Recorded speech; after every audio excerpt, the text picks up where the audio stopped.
బనకచెర్లపై వెనక్కి తగ్గింది ఏపీ ప్రభుత్వం. ఇతర రాష్ట్రాల అభ్యంతరాలపై చర్చించి ప్రాజెక్టుపై నిర్ణయం తీసుకునుంది. బనకచెర్ల స్థానంలో పోలవరం నల్లమల సాగర్ అనుసంధానం చేపట్టేందుకు సిద్ధమవుతోంది.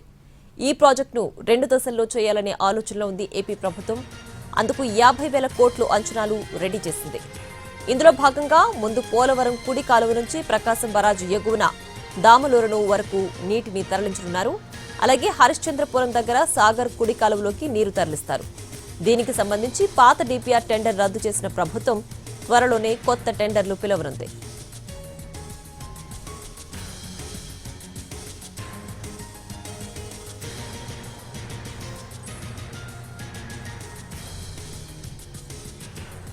బనకచెర్లపై వెనక్కి తగ్గింది ఏపీ ప్రభుత్వం.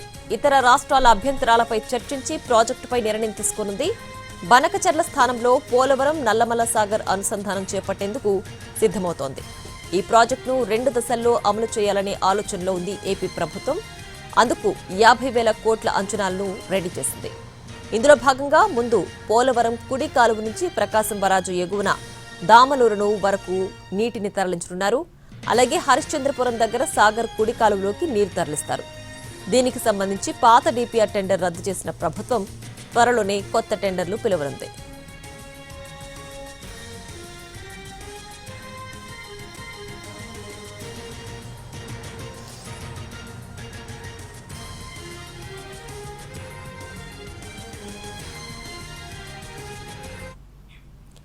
ఇక బనకచెర్ల ప్రాజెక్టు పైన ఏపీ సర్కార్ వెనక్కి తగ్గింది. దీనికి సంబంధించి పూర్తి డీటెయిల్స్ మా ప్రతినిధి విజయవాడ నుంచి ప్రసన్న లైవ్ లో అందించడానికి సిద్ధంగా ఉన్నారు. ప్రసన్న, దీనిపైన ఏపీ ప్రభుత్వం ఏ విధంగా ముందుకు వెళ్లబోతోంది, అలాగే తెలంగాణ ప్రభుత్వం ఎలాంటి చర్యలు తీసుకోబోతోంది?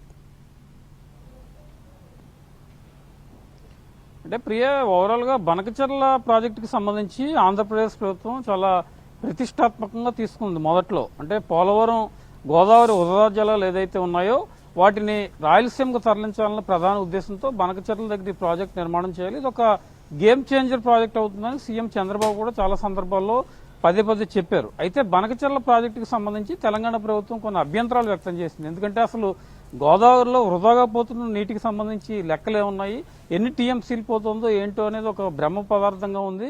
కాబట్టి ఆంధ్రప్రదేశ్ ప్రభుత్వం వృధా జలాలను ఏ రకంగా వినియోగించుకుంటుంది అని ఆయన అబ్జెక్షన్ ప్రభుత్వం తరఫున వ్యక్తం చేయడం జరిగింది. కేంద్ర జల సంఘానికి కేంద్రానికి కూడా ఫిర్యాదు చేశారు. అయితే ఇంకా బనకచెర్ల ప్రాజెక్టుకు సంబంధించి అనుమతులు రాలేదు. డిపిఆర్ తయారు చేయడానికి టెండర్లు పిలిచారు. అంటే డీటెయిల్డ్ ప్రాజెక్ట్ రిపోర్ట్, ఒక సమగ్ర నివేదిక తయారు చేయాలి. పోలవరం బనకచెర్ల ప్రాజెక్టుకు సంబంధించిన ఆంధ్రప్రదేశ్ ప్రభుత్వం టెండర్లు పిలిచింది.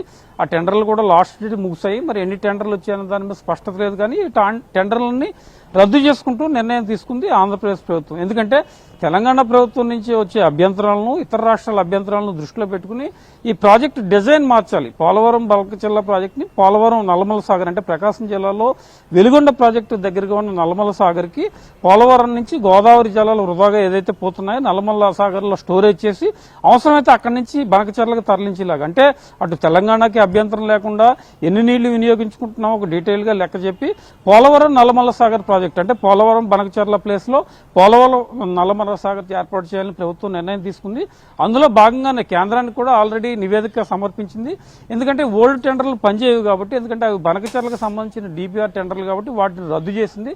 వాటి స్థానంలో కొత్త టెండర్లు పిలవడానికి కూడా ప్రభుత్వం రెడీ అవుతోంది. అయితే దీని మీద ఇంకా ఇంజనీరింగ్ నిపుణులు వీళ్లతో సమగ్ర అధ్యయనం చేసి గోదావరి జలాలు ఎన్ని వృధాగా పోతున్నాయి, వరదలు వచ్చిన టైంలో ప్రధానంగా ఎన్ని ఉన్నాయి, రాయలసీమ ప్రాంతానికి కానీ అటు ప్రకాశంలో వెలుగొండ ప్రాజెక్టు కానీ నీళ్లు అందించాలంటే ఓవరాల్ గా ఏం చేయాలనే దాని మీద డీటెయిల్డ్ గా రేపు నవంబర్ 3వ వారంలో దీనికి సంబంధించి ఒక సమావేశం కూడా ఏర్పాటు చేశారు. ఈ నివేదికలన్నీ తయారు చేసిన తర్వాత కేంద్రం దృష్టికి తీసుకెళ్లడం, మళ్లీ ఇతర రాష్ట్రాల అభ్యంతరాలు ఇవన్నీ చూడటం, కేంద్ర జల సంఘం పర్మిషన్స్, వీటన్నిటి తర్వాత ఆంధ్రప్రదేశ్ ప్రభుత్వం పోలవరం నల్లమల సాగర్ ప్రాజెక్టు పరంగా ముందుకెళ్లే నిర్ణయంతో ఉంది. ఏదైనప్పటికీ కూడా అన్ని ప్రాంతాలకి నీళ్లు అందించాలి. ప్రధానంగా రాయలసీమలో నీటి కొరత ఉంటుంది కాబట్టి రాయలసీమకు ప్రధానంగా నీళ్లు అందించే ఉద్దేశం, ప్రకాశం జిల్లాలో కరువు ప్రాంతాలుగా ఉంటాయి కాబట్టి అక్కడ నీళ్లు అందించే ఉద్దేశంతో ఈ కొత్త ప్రాజెక్టును తెర మీద తెచ్చింది. దీంతో పాత టెండర్లన్నీ రద్దు చేసి మళ్లీ లేటెస్ట్ గా కొత్త టెండర్లు ఇవ్వడానికి ఆంధ్రప్రదేశ్ ప్రభుత్వం రెడీ అవుతోంది. దీనికి సంబంధించి త్వరలోనే సమగ్ర అధ్యయనం చేయడం, ఇంజనీరింగ్ నిపుణులతో మాట్లాడటం, అవసరమైతే కేంద్రం దృష్టికి తీసుకెళ్లడం, ట్రిబ్యునల్ దృష్టికి కూడా తీసుకెళ్లడం,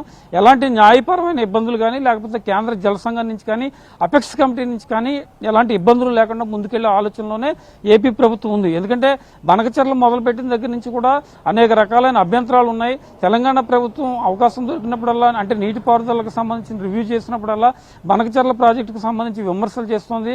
ఏపీ ప్రభుత్వం అక్రమంగా ప్రాజెక్టు నిర్మాణం చేస్తోందని చెప్పింది. కాబట్టి భవిష్యత్తులో ఇలాంటి ఇబ్బందులు లేకుండా ఎలాంటి అభ్యంతరాలు లేకుండా ముందుకెళ్లే ఉద్దేశంతోనే ప్రధానంగా ఈ పోలవరం నల్లమల్ల సాగర్ ప్రాజెక్టు ముందుకెళ్తుందని చెప్పుకోవచ్చు. దీనికి సంబంధించి త్వరలోనే ఒక కార్యాచరణ కూడా రూపొందించే ఆలోచనలో ఏపీ ప్రభుత్వం ఉంది. ప్రియా. Right Prasanna, thanks.